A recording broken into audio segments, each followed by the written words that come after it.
ವಾಹನ ಮತ್ತು ಕಾರಿನ ನಡುವೆ ಭೀಕರ ಅಪಘಾತ, 3 ಮಂದಿ ಸ್ಥಳದಲ್ಲೇ ಸಾವು, 13 ಜನರಿಗೆ ಗಾಯ.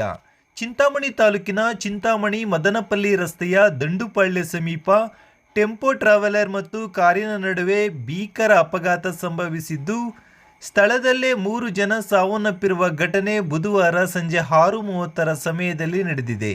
ಇನ್ನು ಟೆಂಪೋದಲ್ಲಿದ್ದ 13 ಜನ ಗಾಯಗೊಂಡಿದ್ದಾರೆ. ಆಂಧ್ರ ಪ್ರದೇಶಕ್ಕೆ ಸೇರಿದ್ದ ಕಾರು ಚಿಂತಾಮಣಿಯಿಂದ ಮದನಪಲ್ಲಿ ಕಡೆಗೆ ಹೊರಟಿದ್ದ ವೇಳೆ ಟೆಂಪೋ ಟ್ರಾವೆಲರ್ ಬೆಂಗಳೂರಿನಿಂದ ಮದನಪಲ್ಲಿ ಸಮೀಪದ ಬಾಯಿಕೊಂಡ ಗಂಗಮ್ಮ ದೇವಾಲಯಕ್ಕೆ ಹೋಗಿ ಚಿಂತಾಮಣಿ ಕಡೆಯತ್ತ ಬರುತ್ತಿದ್ದ ವೇಳೆ 2 ವಾಹನಗಳ ನಡುವೆ ಡಿಕ್ಕಿ ಸಂಭವಿಸಿ ಅಪಘಾತ ನಡೆದಿದೆ ಎನ್ನಲಾಗುತ್ತಿದೆ.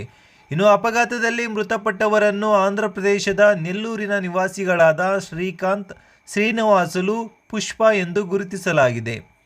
ಇನ್ನು ಸ್ಥಳಕ್ಕೆ ಚಿಂತಾಮಣಿ ಗ್ರಾಮಾಂತರ ಪೊಲೀಸರು ಭೇಟಿ ನೀಡಿ ಪರಿಶೀಲನೆ ನಡೆಸಿದ್ದು ಮುಂದಿನ ಕ್ರಮ ಕೈಗೊಂಡಿದ್ದಾರೆ.